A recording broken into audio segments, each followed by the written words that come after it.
மாதாந்திர உதவித்தொகை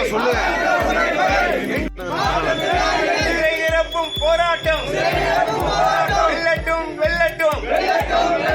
மாற்றுத்திறனாளிகளுக்கு மாதாந்திர உதவித்தொகை என்கிற பெயரில் வழங்கப்படுகின்ற எங்கள் உரிமைத் தொகை ரூபாய் 6000-ஐ ஆந்திரா மாநில அரசு மாற்றுத்திறனாளிகளுக்கு மாதாந்திர உதவித்தொகை 6000 வழங்குவது போல் தமிழக அரசும் வழங்க வேண்டும் என பாபநாசம் ஊராட்சி ஒன்றிய அலுவலகம் முன்பு மறியல் செய்து சிறை நிரப்பும் போராட்டத்தில் ஈடுபட்ட மாற்றுத்திறனாளிகள்.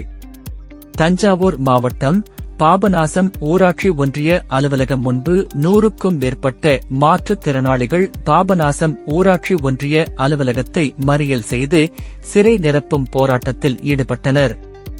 ஆந்திரா அரசு அறிவித்தது போல மாற்றுத்திறனாளிகளுக்கு 6000 ரூபாய் வழங்க வேண்டும்.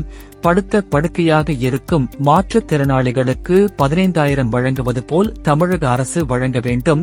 100 நாள் வேலை திட்டத்தில் 4 மணி நேரம் பணி செய்தால் 319 ரூபாய் ஊதியமாக வழங்கிட வேண்டும் உள்ளிட்ட கோரிக்கைகளை வலியுறுத்தி ஊராட்சி ஒன்றிய அலுவலகம் முன்பு மறியல் போராட்டத்தில் ஈடுபட்டனர். மறியல் செய்த மாற்றுத்திறனாளிகளை பாபநாசம் போலீசார் கைது செய்து தனியார் திருமண மண்டபத்திற்கு அழைத்துச் சென்றனர்.